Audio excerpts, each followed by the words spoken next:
Welcome to Storytime Pals. Subscribe to keep the stories coming. Hi there, boys and girls. It's your pal Vernon. The next story I'll be reading to you is a really fun story called How I Met My Monster. Oh, looks pretty fun, don't you think? All right, here we go. One night, when I reached under the bed for my truck, I found this note instead.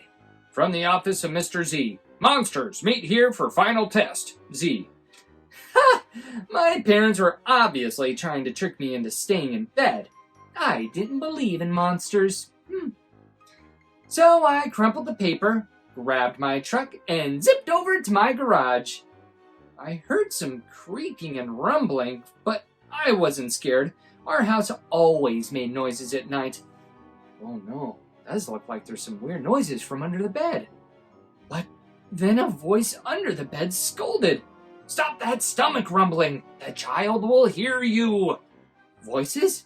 Stomach rumbling? If this was part of my parents' trick, it was pretty cool! I peered into the inky blackness. 5 pairs of eyes blinked back. Ooh. See? Now he knows we're here, the voice sighed. One of you has broken monster rule number 1. Maintain the element of surprise. This is no trick, I thought. There are monsters under my bed. Ooh. A long-necked yellow monster slid out, followed by 4 little monsters. Rule number 2, the yellow one instructed. Never block the bed. All of you, scoot over. Hey, I realized. That one must be their teacher. I sat up straight, mesmerized by the monster parade shuffling across my bedroom. That's better, the teacher monster said. Access to the bed is clear. Now, who knows rule number 3? The purple monster teetered on his tiptoes and gurgled, get the child into bed! That's correct, Genghis. And how would you do that? Well, Mr. Z, I would, roar my scariest roar. All right, give it a go. Genghis took a deep breath, opened his mouths, and let out a tiny blurp. Stomach rumbling would have a better chance of getting me into bed than that funny little noise, I laughed. The child is right, said Mr. Z, shaking his head. That was not sufficiently scary, Genghis. I'm sorry. You're not the best monster for this child. Poor Genghis. There was some creaking as Genghis slunk beneath the bed. Interesting. Before I could investigate where Genghis had gone, Mr. Z asked, Now, who wants to try to get the child into bed? The orange monster looked at the ceiling, and the red monster looked at the floor. Only the green one looked at me. First, he stared at my toes and started drooling. Ugh. Then he took a step toward me, and I heard that rumbling noise again. I sprang into bed so he couldn't get my feet. Mr. Z blinked. Very unconventional, Gabe. Your stomach gurgles seem to be what this child needs. What I needed was to make sure this little Gabe monster didn't eat my toes. Right, you 3. Now the child is in bed, said Mr. Z. As every monster knows, the ultimate objective is rule number 4. Who can tell me what that is? The orange monster bounced and squeaked. Oh, keep the child in bed until it falls asleep. Correct, Morgan. And how would you accomplish that? Shadow puppets, she squeaked again. Gabe whistled through his nose and I snickered, but Mr. Z said, Interesting idea. Try it. Morgan hopped onto my night table and flailed her arms near my lamp. Silly shadows blobbed onto the wall, and a cloud of fluffy fur tickled my nose. Achoo! Morgan, stop at once, Mr. Z ordered. You're supposed to scare him, not make him sneeze. I'm sorry, but you're not a match either.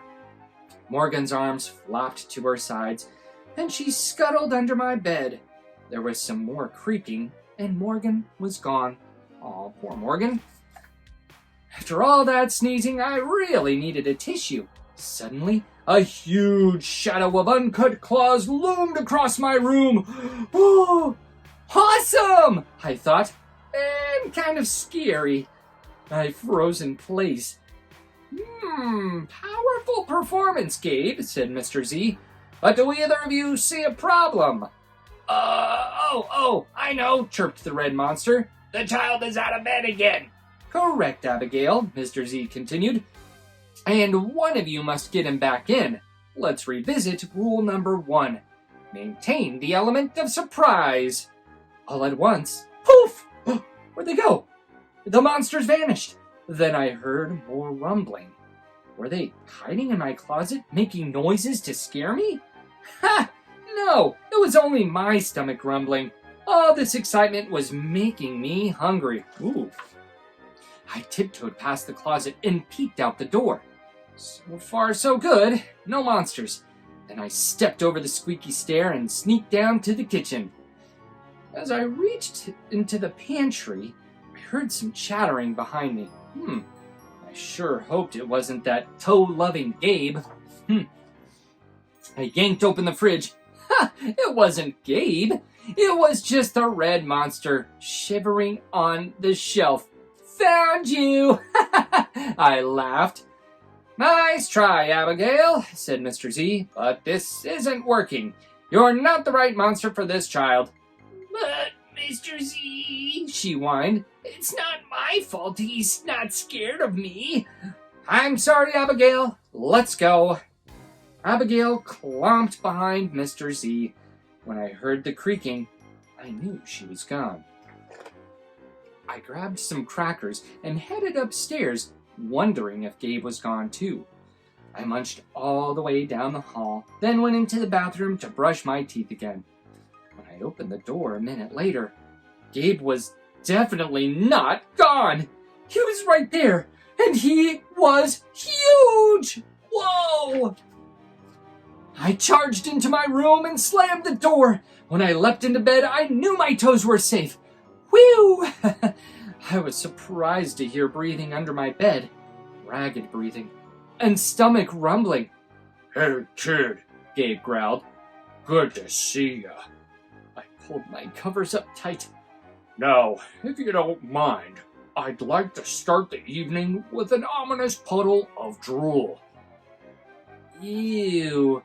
I peeked over the edge of the bed. Green ooze spread soundlessly from underneath. Ugh. Then the bed quivered as Gabe unfurled his spiky tail. Whoa! Well, this looks quite promising, Mr. Z noted. When I heard some more creaking, I knew Mr. Z was gone. I was alone with Gabe. Gabe loomed over my bed and began sharpening his uncut claws on my bedpost. How did you get so big? I gasped. Rule number 5, my friend, he explained. People food make monsters grow. So, thanks for the crackers.